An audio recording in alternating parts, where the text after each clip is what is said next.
Assalamualaikum warahmatullahi wabarakatuh. Selamat datang sahabat di channel Ibnu Hajar, channel inspirasi kehidupan Islami. Undur ma qala wala tandur man qala. Lihatlah apa yang disampaikan, jangan melihat siapa yang menyampaikan. Sahabat-sahabat, hari ini kita akan membahas tentang perbedaan antara hutang dan pinjaman. Karena apa? Karena sering kita rancu apa itu disebut pinjaman dan apa itu utang. Ada konsekuensi pinjaman bagaimana, konsekuensi utang bagaimana. Bahkan hukumnya pinjaman sama hukumnya utang itu bagaimana. Untuk itu yang pertama, yang disebut pinjaman, apa itu disebut pinjaman? Pinjaman menurut istilah syariat adalah memberikan harta untuk menolong sesama bagi orang yang akan memanfaatkan harta itu dan mengembalikan penggantinya. Jadi dari sini pinjaman dalam rangka untuk menolong sesama.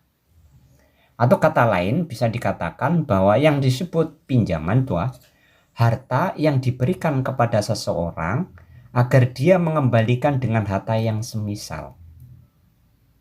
Nah, tujuannya disyariatkan pinjaman itu adalah untuk saling tolong menolong, untuk takarub kepada Allah Subhanahu wa taala.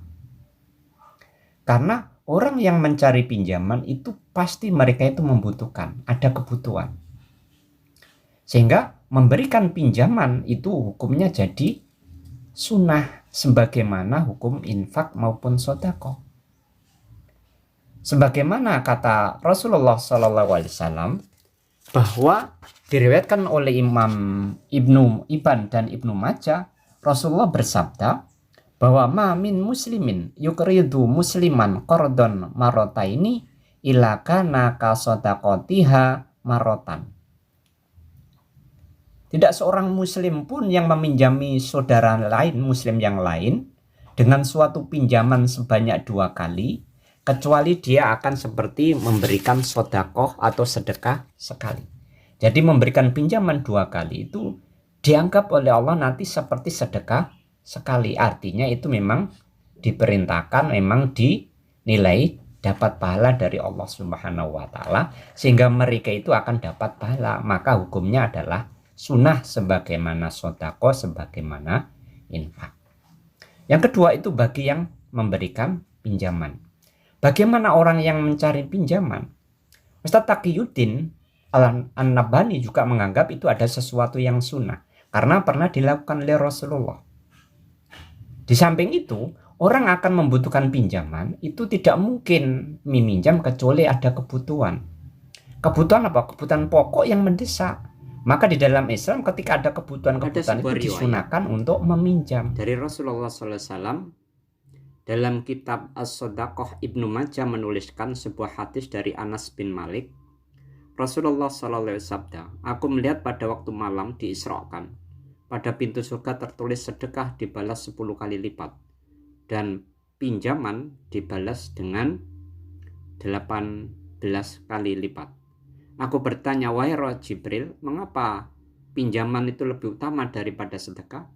Kemudian Jibril menjawab, karena peminta meminta sesuatu padahal dia punya, sedangkan yang meminjam tidak akan meminjam kecuali karena keperluan.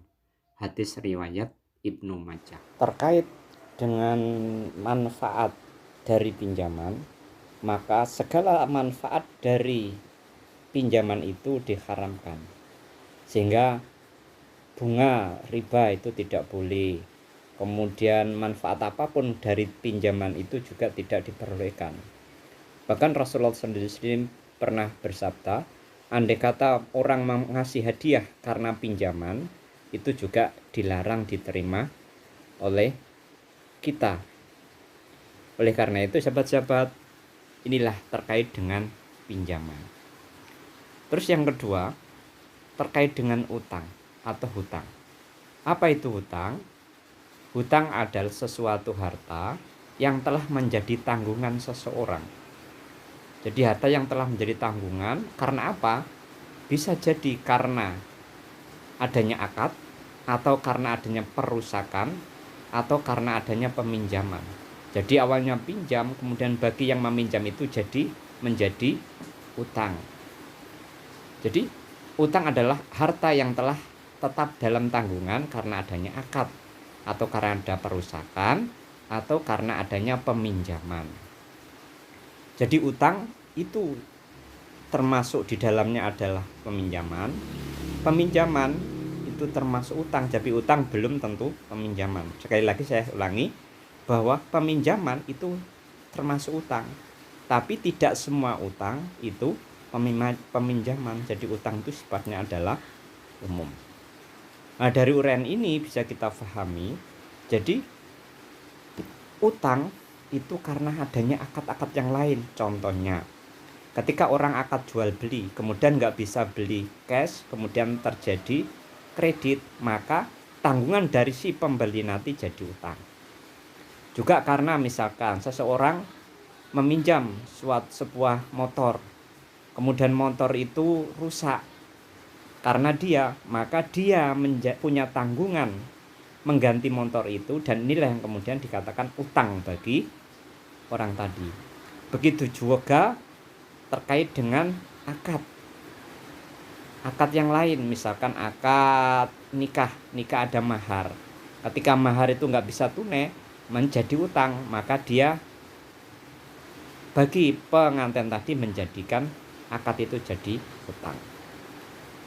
Terus terkait dengan utang ini, sahabat-sahabat, mari kita lihat di dalam surat Al-Baqarah ayat 282. Allah Subhanahu wa taala berfirman,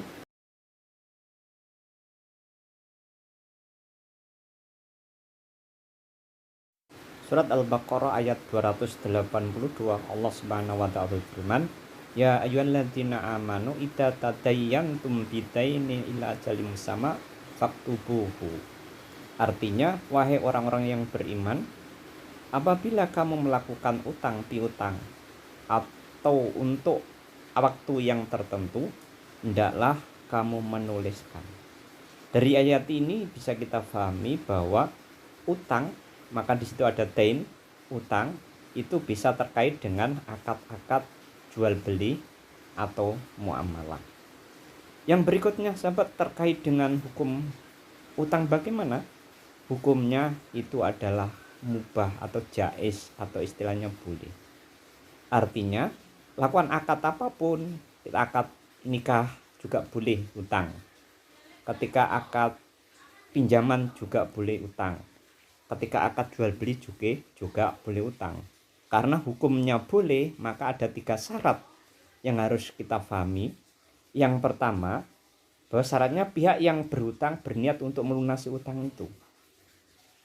Yang kedua, pihak yang berutang mempunyai dugaan kuat bahwa dia mampu untuk melunasi utang. Yang ketiga, utang yang ada adalah dalam perkara yang disyariatkan. Tidak boleh utang terkait dengan hal-hal yang memang diharamkan. Oleh karena itu, ini terkait dengan utang. Dari uraian tadi bisa kita pahami bahwa pinjaman itu termasuk utang, tapi utang belum tentu pinjaman. Oleh karena itu, setelah hukum kita sudah pahami, maka bagi kita ketika mengalami terjadi utang atau terjadi pinjaman, maka kita harus yakin bahwa hal itu harus kita lunasi, karena itu bagian dari amanah. Itulah, sahabat, terkait dengan utang. Terkait juga tentang bagaimana konsekuensi apa orang-orang yang tidak berniat untuk membayar utang, dan bagaimana konsekuensinya di hadapan Allah Subhanahu wa taala menurut Islam. Nanti kita buat video tersendiri. Sementara sampai sekian, semoga apa yang saya sampaikan ini bermanfaat dan menjadikan kita itu berhati-hati terkait dengan utang. Karena Rasulullah sudah mewanti-wanti kita jangan sampai kita meninggal dunia menjadikan utang. Karena ketika orang meninggal dunia punya utang, maka Rasulullah sendiri sampai tidak mau mensolatkan. Artinya utang ini amanah yang sangat berat di hadapan Allah Subhanahu wa taala. Semoga kita terlepas dari utang, dan ketika kita punya hutang, maka mari kita niatkan untuk cepat-cepat menyelesaikan utang itu, dan kemudian kita memohon kepada Allah agar Allah memberikan kemudahan karena kita berniat untuk membayar. Demikian, wassalamualaikum warahmatullahi wabarakatuh.